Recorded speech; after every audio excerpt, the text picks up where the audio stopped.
আজকে বন্ধু বান্ধব নিয়ে পাগল হইয়া কত আড্ডা দাও। অনেক মা বাবা কান্না করে সন্তান বিবাহ করলো, জানতে পারলাম না। বন্ধু বান্ধবের সাথে যোগাযোগ করিয়া বিবাহ ঠিক করেছে, অমুক মেয়ের বিয়ে করবো। মেয়ের বাবায় বলে তোমার বাড়ি দেখতে হবে, নিজের তো ঘর নাই, বাবার বাড়ি নিয়ে হাজির হয়ে গেল। মাও জানে না, বাবাও জানে না মেহমান কারা। যখন মা বাবারে বলছে আব্বু আম্মু আমার বাড়িতে কিছু মেহমান আসবে, আয়োজন করো খানা, মা রেডি হয়ে গেল। সন্তান বলছে সন্তানের মেহমান আদর করা লাগে, বাবার কাছে টাকা নাই, ধার করে খানার আয়োজন করলো। খানার আয়োজন করার পর সুন্দরভাবে মা আগুনের পাশে বসে বসে খানা আয়োজন করলো। খানা যখন মেহমান ঘরের মধ্যে এসে বসলো, বাবা খানা আগায় দেয়, মা খানা ভেতর থেকে রান্না করে দেয়। খানা খাচ্ছে আর কয়েকজন লোক কেন যেন কানাঘুষা করতেছে। বাবার কানের মধ্যে বাতাসে একটা আওয়াজ আসলো, ডাক দিয়ে কয়েকজনে, না ঘরটা বড় সুন্দর, বাড়িটা বড় সুন্দর। এইবার বাবার কানের মধ্যে আওয়াজটা যাওয়ার পরে কেমন যেন বাবার মাথায় একটা আসমানি বোঝা চেপে গেল। ব্যাপারটা কি, এই কথা কেন বলে? আমার বাড়িটা সুন্দর, আমার ঘর সুন্দর। বাবাই ঘরের মধ্যে গিয়া মনটা বেজার হয়ে গুনগুন করে কান্না শুরু করলো। মা জিজ্ঞাসা করো স্বামী তুমি কেন কাঁদো? বলে খবর বড় খারাপ, যেই মেহমানদের খানা খাওয়াই এই আমার সন্তান আনছে না নাকি এই মেয়ে, এই লোকের মেয়েকে বিবাহ করবে, আমি আওয়াজ পাইলাম। তখন মায়ের চোখে কান্নার আওয়াজ, মাও কান্না করে, বাবাও কান্না করে। সন্তান গিয়ে কয় মা আবার আনন্দের সময় কেন কান্না করো? সন্তান বলে বাবা আর দুঃখ দিয়া লাভ নাই, তুই ভালো থাক, এটাই আমাদের আরজি, আর কিছু না। তোরা ভালো থাক আর কিছু না। বলে না মা বলো। বলে না শুনলাম এই মেহমান কোথা থেকে আসছে, তুই নাকি গোপনে গোপনে বিবাহের আঞ্জাম করতেছ। এইবার সন্তান লজ্জা পেয়ে দূর হয়ে গেল। মা কান্না করে, ওরে সন্তান আমি মা তোরে কত কষ্ট করে লালন পালন করেছি,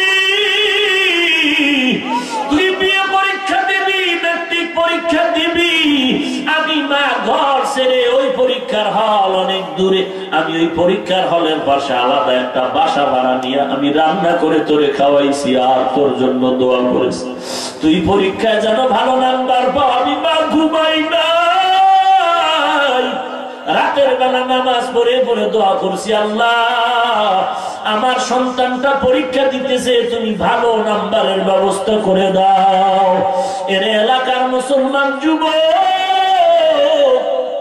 ওই মা বাবারে যারা কথা দিয়ে আঘাত করেছো, বেয়াদবি করেছো রে বাবা, মা বাবার দোয়া ছাড়া আমি হাফিজুর রহমান এই জায়গায় বসতে পারি নাই।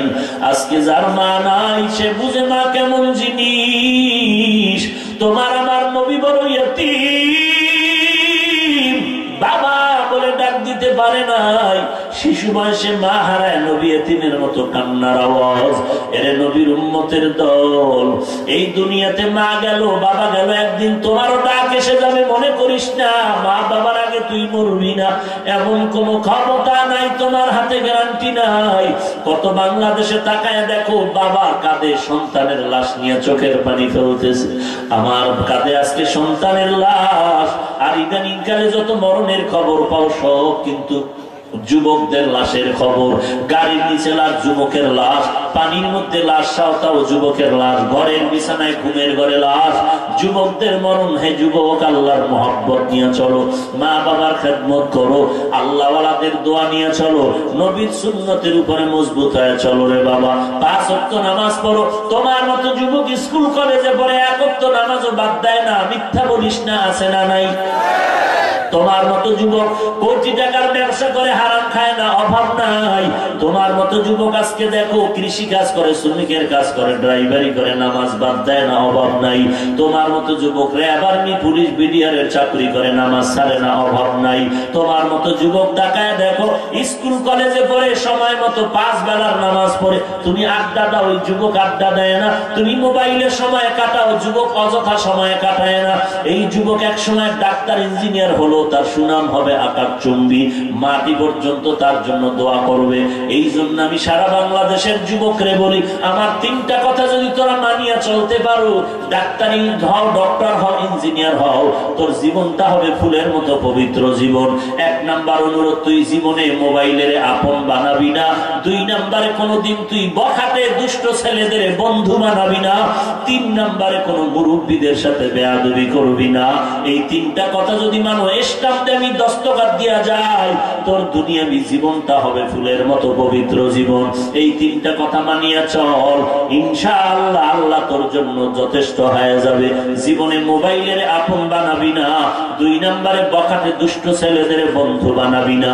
3 নাম্বারে কোনো মুরব্বীদের সাথে বেয়াদবি করবি না।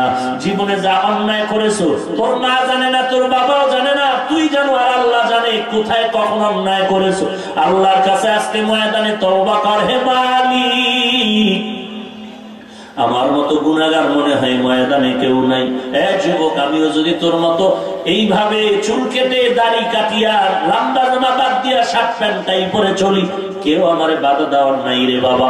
এরপরও কেন আমি নিজেও টুপি বললাম, তোদের পাও ধরিয়া ধরিয়া কেন বলতেছি, একটাই কারণ, টুপি মাথায় দিলে মাথা গরম, তোর থেকে কম বুঝি না। লম্বা জামা পরলে শরীর আটকায় যায়, তোর থেকে কম বুঝি না। এরপরও কেন টুপি ফালাই না, দাড়ি ফালাই না, নামাজ সারি না, নিজেও নামাজ পড়ি, তোমাদের পায়ে ধরে নামাজের কথা বলি। কারণটা কি? একটাই কারণ, আল্লাহর কোরআন সত্য, নবীর হাদিস সত্য রে বাবা। আল্লাহর কোরআনে জান্নাতের বয়ান আছে, জাহান্নামের বয়ান আছে। ওরে আল্লাহর গোলাম, আজ পর্যন্ত কেউ একটা ভুল বের করতে পারে না, বরং আল্লাহর কোরআনের সত্যতা যাচাই করতে গিয়া কত খ্রিস্টান মুসলমান হয়েছে, হিন্দুরা মুসলমান হয়েছে। ওরে তুই মুসলমানের ঘর জন্ম নিয়ে কেন নবীর তরিকা মতে চলবি না? ওই কোরআনে জাহান্নামের বয়ানও আছে, যারা গুনাহ নিয়ে কবরে যাবে। আল্লাহর নবীর বয়ান, গুনাহগারের জন্য কবর হবে জাহান্নামের গর্ত। একটা নয়, 2টা নয়, 70 থেকে 99টা সাপ আসবে কবরে। জাহান্নামের আগুন, 2 পাশের মাটির চাপ, পাথরের হাত চুরমার হয়ে যাবে। একটা সেকেন্ডের আযাব সহ্য করতে পারবি না রে যুবক। কেউ যদি আমার হাতে একটা বেতের বাড়ি দেয়, কষ্ট পাই, 3 দিন পর্যন্ত ব্যথা থামে না। আর কবরের মাটির চাপ কেমনে সহ্য করবি রে বাবা? একটা সেকেন্ড পারবি না। অতএব আজকে দাড়ি টুপির কারণে বল আমাদের সম্মান কমে গেছে নাকি? না না, বরং কোরআনওয়ালা, নবীর আদর্শওয়ালাদের মতো সম্মানেও যেমন কেউ নাই, শান্তিতেও তেমন কেউ নাই। ওরে বাবা, আমি বলি না তুই স্কুলে পড়া বন্ধ কর, না না, স্কুলে পড়, কলেজে পড়, ভার্সিটিতে পড়, নামাজটা ঠিক মতো পড়, মুরব্বির সাথে বেয়াদবি করিস না, দুষ্ট ছেলেদের সাথে আড্ডা দিস না, মোবাইল নিয়ে সময় বেহুদা কাটাইস না, নামাজ পড়, মা বাবার খেদমত কর, ওস্তাদদের সাথে বেয়াদবি করবি না। ইনশাআল্লাহ তুই স্কুল কলেজে পড়িয়াও তোর জীবনটা ধন্য হয়ে যাবে। যারা এতদিন অপরাধ করিয়েই ফেলছো, শয়তানের ধোকায় পড়েছো, আজকে খাঁটি অন্তরে তওবা কর। হে মালিক, আজকে থেকে তওবা করতেছি রে আল্লাহ, আপনি যদি তৌফিক না দেন আমি পারবো না। আমি ওয়াদা করলাম, আমি নিয়ত করলাম, নামাজ ছাড়বো না, দাড়ি কাটবো না, বেপরদায় চলবো না, মা বাবার সাথে বেয়াদবি করবো না। তওবা করার যদি নিয়ত হয়, খাঁটি তওবার নিয়তে 2টো হাত আল্লাহকে দেখায় দাও।